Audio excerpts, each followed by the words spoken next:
What's up, dude? Oh, you want to say hi? No. For those of you just listening, all he's doing is waving. He's not actually saying hi. Good morning. Doug said good morning. You want to say good morning? Good morning. How's it going? He said, how's it going? Let me put this in your ear. You can hear him. You ready for golf later today? Golf? What do you gonna play golf later? I mean, I play golf. Yeah, you do play golf.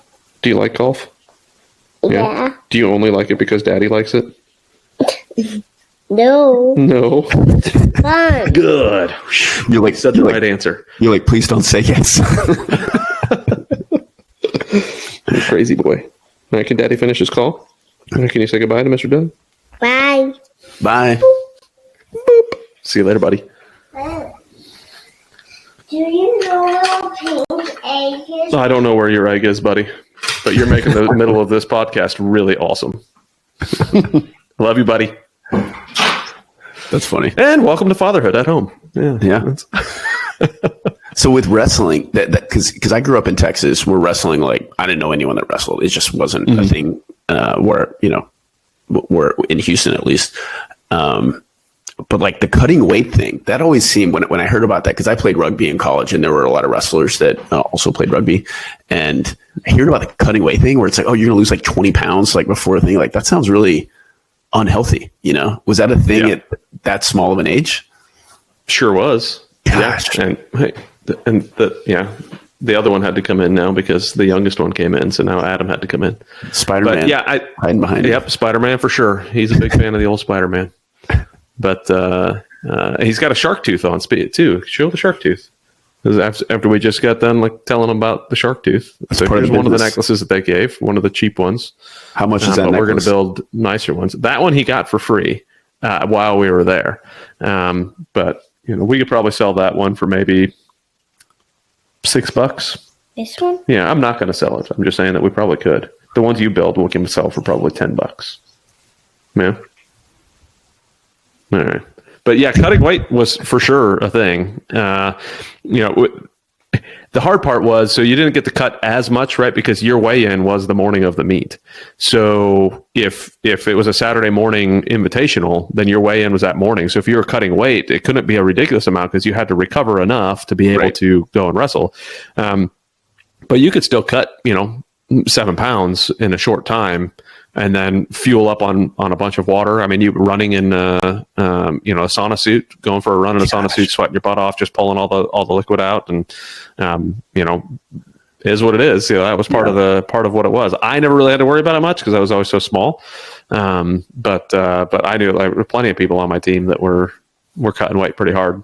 A buddy of mine that I played rugby with, he was actually in the Air Force after college, but he was a state champion in Virginia for wrestling, and they were encouraged. Their coaches encouraged them to dip, chewing tobacco as a way to just spit more cut weight. I was like, wow, you're encouraging these high school kids to do dip, to cut weight. Like that world was very different. I was like, wow, that's crazy. So.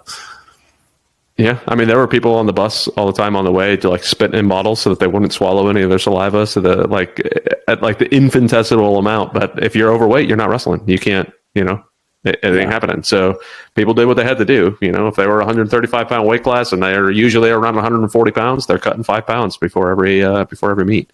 So wow. Sweating it, and I guess most of that's just water weight, right? Yeah, you cut a lot of water weight and then you just fuel back up on it. Now, there was only one tournament I actually remember cutting weight for, and it was to cut down to, it was to make sure I was below 96 for a tournament. Because in a regular match, there was no such thing as a 96. It was only 103. But there was one tournament where I was doing that on the bus, but I still weighed in without an issue under 96 pounds. Yeah. So that can't be healthy for how old were you for that? Probably 16. Yeah. Yeah. Geez. 15, 16. Yeah. Yeah. Probably not great. Probably not great health wise. Yeah.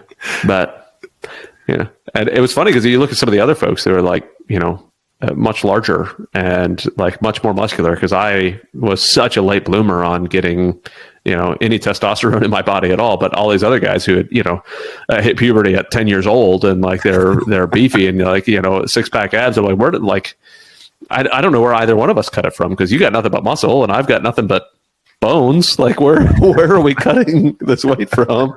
But we figure it out. There's obviously a lot of water in there to lose. So yeah.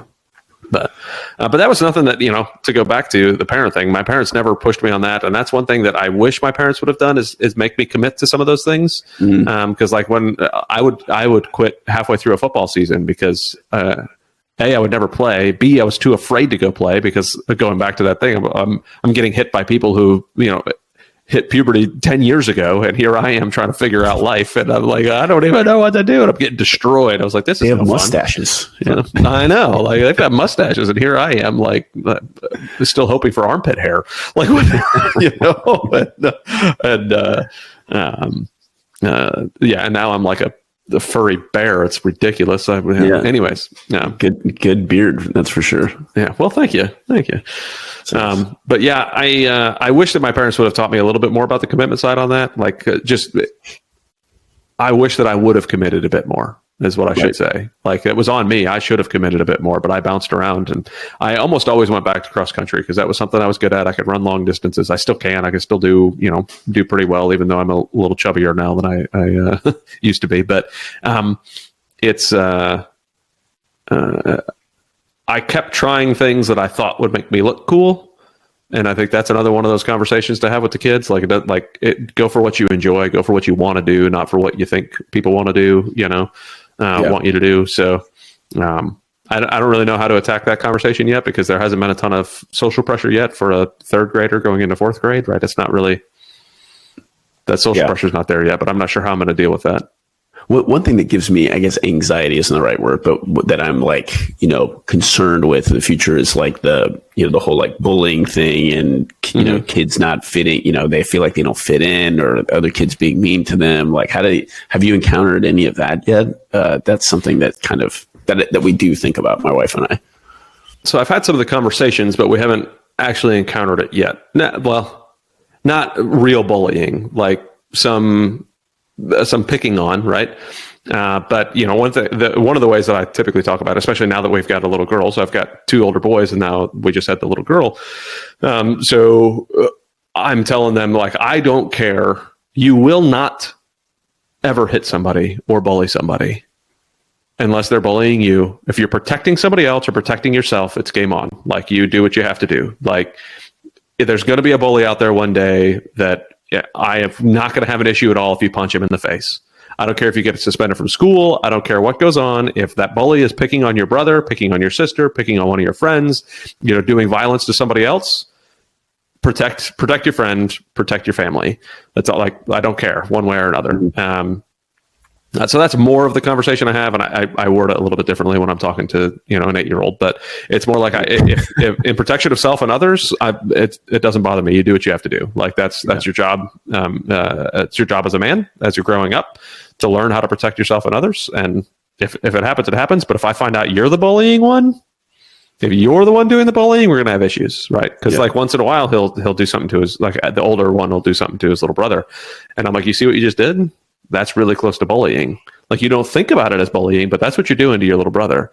And he's like, really? I said, yeah, look, and I'll explain how it all goes. And he's like, well, I didn't think about it. I was like, yeah, well, that's what it is. Like, you're picking on him, using your size and your strength to overpower what your little brother wants to do. So they're also learning about rules of engagement.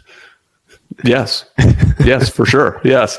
Yeah. If I can get some good ROEs for him, put them on a piece of paper. Yeah. It's funny. Adrian Akai, I think is how you pronounce his last name. He's another GoBundance guy, but he does, like super involved dad, owns a Gracie Jiu-Jitsu gym, black belt in Jiu-Jitsu. He's up in Philly, right? Or Florida? No, he's in Florida. Yeah, he moved down to Florida. Yeah, so he's a phenomenal dude. I like him a lot. But he's got like a chart and everything that he shared with me that they use for. So they use it for the kids in the Gracie gyms. Like, hey, If hey, making your bed, like if you do this X amount of times on the chart, then, you get a color on your belts, like, and different things to help kind of motivate self-discipline and self-control. And then he built one for his family as well. And they'll sit around at dinner and go over the chart. And I need to build that discipline in to have more of those conversations with the kids as far as discipline and, taking care of your room and doing all the stuff and making sure that, you're following through with commitments and et cetera, et cetera.